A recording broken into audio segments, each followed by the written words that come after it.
Mesdames et messieurs, bonjour. Merci de votre fidélité à cette chaîne de télévision. C'est Moté. Nous parlons de la situation à Uvira. Cette vidéo a été filmée le matin de ce mercredi 10 décembre 2025 dans le rue de la ville d'Uvira, au Sud Kivu. Une façon de montrer que la ville n'est pas sous contrôle jusqu'à présent des rebelles du M23 AFC. Bonjour. Bon, contrairement à ce qui se disait aussi, bien que Léa Soboui, je vais vous dire ce qui se passe à Uvira. Moi, je suis sur place.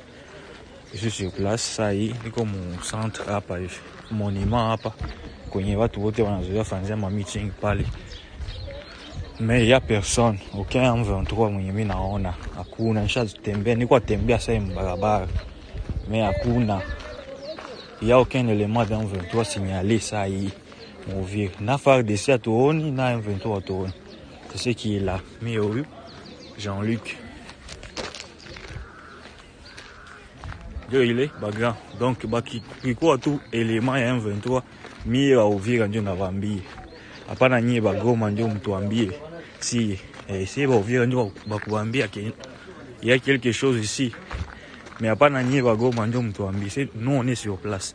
Alors que le gouverneur du Sud Kivu, Jean-Jacques Pouroussi, a formellement démenti les rumeurs d'occupation d'Uvira par l'AFC M23. Le gouvernement provincial du Sud Kivu tient à préciser l'opinion tant locale, nationale qu'internationale que la ville d'Uvira est calme. Une opération de déminage a été faite dans les collines sur Plomba, la ville d'Uvira, par nos FARDC, au terme de laquelle une forme de détonation a été entendue dans la ville d'Uvira, causant psychose au sein de la population. Jusqu'au matin du 10 décembre 2025, affirma que les forces loyalistes conservaient le contrôle.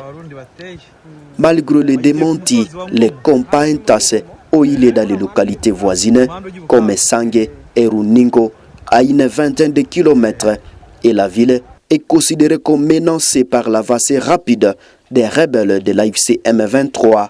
Donc, des bombardements ont été signalés au-dessus d'Uvira et un exode massif de plus de 20 000 personnes vers Bujumbura, Burundi, a été rapporté à une seule journée. L'AFC M23 a progressé dans la plaine de la Ruzizi, prenant notamment la cité de Luvungi, où il est tenté d'installer une administration. Les mouvements rebelles auraient un plan visant à prendre Uvira avant le 25 décembre 2025, d'après le gouvernement du Burundi qui a dévoilé ce secret. Alors que le porte-parole du gouvernement congolais, Patrick Mouyaya, s'exprime sur la situation sécuritaire à Uvira. D'abord que nous suivons de près la situation sur le terrain, spécifiquement dans la province du Sud Kivu, axe Kamanyola-Uvira.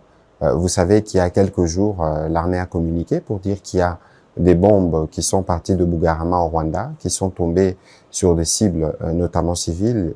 Et la réunion de ce matin avec la Première ministre, bien au-delà de ce que nous nous sommes dit à propos de ce qui s'est passé à Washington, c'est de regarder, parce qu'il y a des rapports, notamment du CICR et des organisations humanitaires qui nous donnent des informations particulièrement inquiétantes. Et donc, il était important pour la Première ministre chef du gouvernement de réunir autour de lui tous les ministres, notamment ceux de la Défense, de l'Intérieur, pour voir comment on répond efficacement à cette situation. Mais ici, c'est qu'il faut noter, parce que nous parlions de Washington justement, que comme le président de la République le disait hier au cours de son allocution devant la nation, le Rwanda viole impunément l'accord que nous avions convenu ou signé à Washington il y a quelques jours. Ce n'est plus simplement violer l'accord que nous avons signé, mais c'est aller vers la régionalisation du conflit, parce qu'il est évident que le Rwanda prend le Burundi aussi en cible, au-delà des actes qui sont posés en République démocratique du Congo. C'est ici aussi les lieux d'interpeller les médiateurs pour que, dans le cadre de ce qui avait été convenu, puisse peser de son poids pour que la paix puisse restaurer, pour que le Rwanda puisse s'y ranger. Parce que, comme je vous le disais tout à l'heure, la situation humanitaire est particulièrement préoccupante. Lorsqu'on attaque des écoles, on attaque des centres de santé, on attaque des maisons d'habitation, c'est clair qu'il y a une volonté de s'aimer la terreur. C'est ici aussi l'occasion d'interpeller très vivement tous nos compatriotes qui sont particulièrement sur les réseaux sociaux. Nous parlons souvent du poison rwandais. Il faut faire très, très attention sur tout ce qui circule. Nous sommes engagés dans un devoir de redevabilité. Nous viendrons donner les tableaux généraux de la situation. Vous savez que nos militaires sont engagés sur plusieurs fronts et que la situation sur le front peut être mouvante et donc il ne faut pas suivre tout ce qui est donné. Vous connaissez par qui et par quel compte passent les poisons rwandais. Il est important que nos populations puissent être vigilantes et puissent se référer aux canaux officiels à travers lesquels nous allons communiquer. Je tiens à apporter cette précision parce que c'est crucial en ce moment où la manipulation peut à elle seule s'aimer la panique au milieu de nos populations. Durant la réunion que nous avons eue avec la Première ministre, nous avons eu l'occasion d'échanger notamment avec le gouverneur de province et différents services provinciaux qui sont particulièrement mobilisés pour suivre pas à pas et nous tenir au courant de la situation sur le terrain. Donc, le moment venu, nous y reviendrons. L'accord n'est pas respecté justement parce que c'est de la responsabilité du président rwandais. Je viens de vous dire que le Rwanda veut régionaliser la guerre parce que l'objectif, c'est plus seulement les territoires congolais, l'objectif, c'est clairement le Burundi. Et donc, il est évident qu'une telle posture contrarie totalement toutes les déclarations qui ont été faites devant l'émissaire américain il n'y a même pas encore une semaine. C'est pour ça que le médiateur est particulièrement interpellé pour voir dans quelle mesure on peut mettre fin à toutes ces attitudes inutilement belliqueuses du Rwanda. Également, les députés Moïse Nyarugabo qui s'expriment et donnent de la compassion à la population qui traverse un moment de crise et le demandent de résister aux côtés du gouvernement congolais, de ne pas fuir. Les FARDC et les Wazalendo font le travail pour sécuriser la population et l'intégrité territoriale. Message à mes compatriotes du Sud Kivu. Je voudrais ce jour m'adresser à mes compatriotes de la province du Sud Kivu pour un message de compassion à cause de la situation de guerre et ses conséquences que nous traversons, en particulier ceux du territoire de Walungu, de Mwenga, de Shabunda, d'Uvira et de Fizi. Je lance un appel à nos parents, nos frères et sœurs de Luvungi, de Bwegera, de Kitemesho, de Luberizi, de Mutarule, de Nyakabere, de Kyanyunda, de Sange, de Kabunambo, de Biriba, de Runingu et de Kiliba, afin de vous demander de rentrer chez vous, dans vos cités, villages et maisons.